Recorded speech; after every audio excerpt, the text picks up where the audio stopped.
Hey guys, I'm Austin, and we're going to talk about some changes to the new Ballahack Airsoft Chrono system. Ballahack recently had an opportunity to change some of their rules with new insurance requirements and things like that. So I put together a proposal and they accepted it. So we'll go ahead and crack into it. So before we get into the system itself, I feel like I should probably cover a few qualifications that I have, why I am qualified to put this proposal forward. I've been playing Airsoft since 2004. I helped run the Ballahack Chrono system from 2012 to 2015. I have a bachelor's degree in mechanical engineering from ODU, and I did 8 years in the Navy as a weapons specialist, gunner's mate for those of you who are familiar. I am fascinated by ballistic science, things that fly. So for anybody that's worried, you should know that if your gun was legal under the old Chrono system, it's still legal in the new Chrono system. That does not change. We're only adding to the existing Chrono system. Nobody's gun is going to be suddenly made illegal. There are new weapons categories and jewel limits that are going to be added, and there are going to be restrictions on those new categories in order to ensure fair and safe gameplay. We believe by adding these new rules that it's going to further enhance gameplay and just make it a better experience for every player. We're catching up with the rest of the world when it comes to special weapons and special rules that apply to those weapons as well. This isn't just a small skirmish day thing. This is something that a lot of game organizers use. So the purpose behind these rules is basically to give guns other than bolt-action sniper rifles an advantage as well, because with the old system, only bolt-action rifles got an advantage. Doesn't really make sense. So now it does make marksman rifles and medium machine guns are given their own advantage, something to justify their purchase and use. So let's go ahead and compare the old Chrono system to the new Chrono system. Now I'm going to be talking about these muzzle velocity or muzzle energy limits in joules. Now if you're not really sure what energy level your gun is putting out, go ahead and check out the joule chart that's put out on Ballahack's website and Facebook page. It'll give you all the answers you need to know. So, starting off, the old Chrono system had a green tape category. That could be green tape, blue tape, purple tape, whatever. It's 1.49 joules or below. With those particular guns, you have a 0-foot MED on semi-auto. With the new Chrono system, that is exactly the same. Nothing's changed at all. So, that's simple. Moving on to the next category, you've got yellow tape or orange tape, depending, whatever it may be that day. Those are guns that shoot at 1.64 joules. That's about 420 feet per second with a 0.2 gram BB. Now with the old Chrono system, you had a 15-foot semi-auto MED. With the new Chrono system, that semi-auto MED is being extended to 25 feet, so 10-foot difference. Not big, not really a huge deal. Now, if your gun is full auto only and it's shooting at 1.64 joules or below, your MED is 50 feet. That goes for all guns, green or yellow tape, firing in full auto. The new MED for full auto is 50 feet for guns of that energy level. That's the comparison with the old Chrono system. Now we're going to crack into a couple new and interesting things in the new Chrono system. There are two new categories of weapons. You have DMRs, which are designated marksman rifles, and medium machine guns, or MMGs.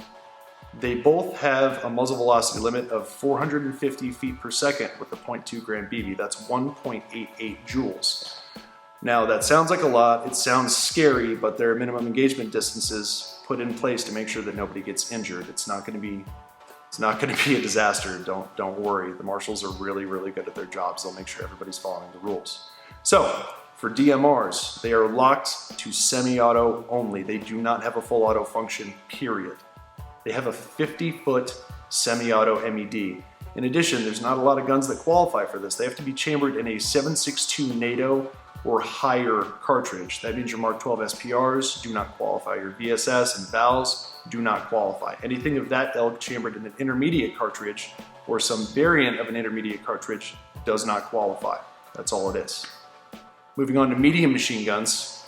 Medium machine guns are select fire or full auto only guns that similarly have a limit of 1.88 joules. That's 450 feet per second with a 0.2 gram BB.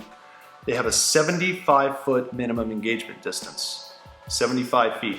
It's a really long way. So if you want to take your M60 or your PKM and really juice it up, keep in mind that you're not shooting anybody closer than 75 feet. So it's really going to hamper your ability to maneuver, especially if you're trying to close with the contact.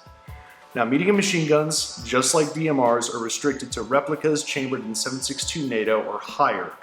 So that means your M60s, your M240s, your PKMs, your HK21s if you want to go build one, anything like that qualifies as a medium machine gun.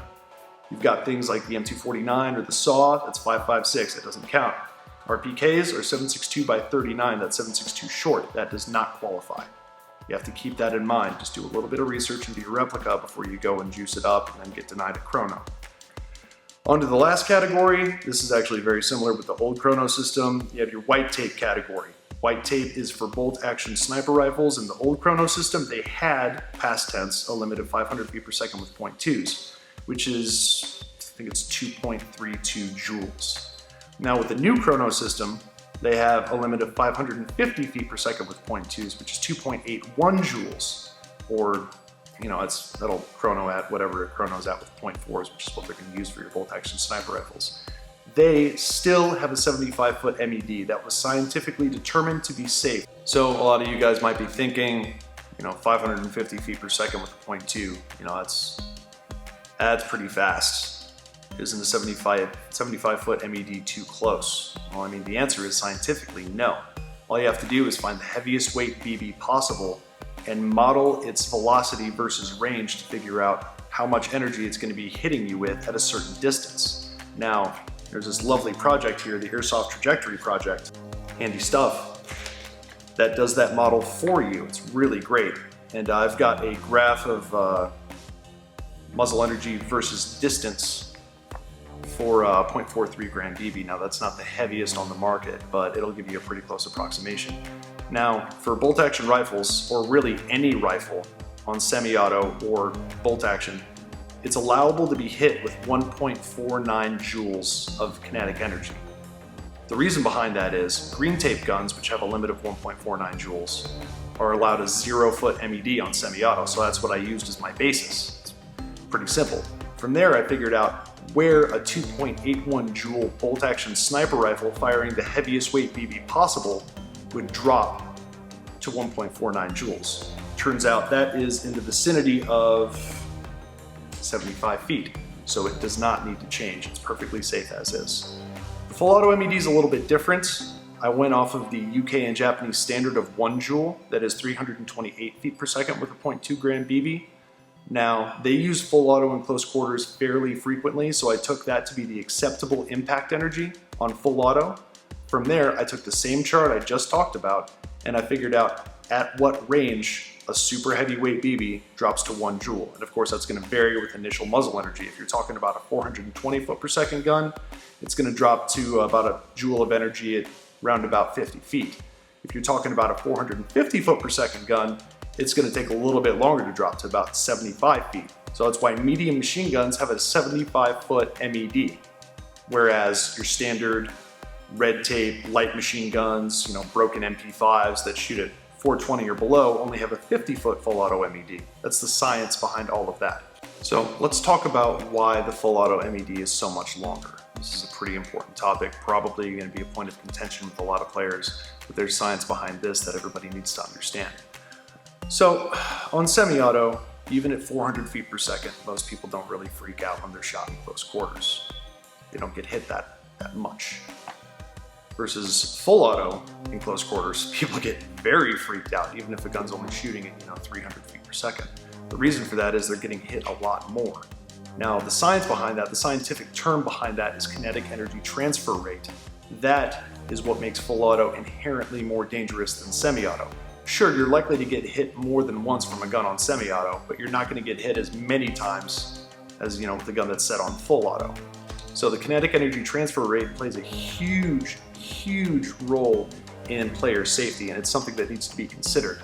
As such, the full auto MED for guns 1.64 joules and below was pushed out to 50 feet in the interest of player safety, and MMGs firing at 450 with 2s are pushed out to 75 feet. So, as a player, what you need to keep in mind is that your gun is subject to Chrono with 0.40 gram or heavier BBs. Also, just remember, nothing's being taken away from you as a player. Things are being added, and if you want to use these new cool categories that have been added, by all means, do it. And if you don't want to, if being a designated marksman or a medium machine gunner is not really your thing, then don't. You can still have fun just like you have been. Nothing's going to be harmed here. Everything's to make things more dynamic and interesting on the field. I want to thank you guys for checking out this video on the new Chrono system. If you want, go ahead and check out BallahackAirsoft.com for any reference material you might need, like the flow chart or a jewel chart or anything like that.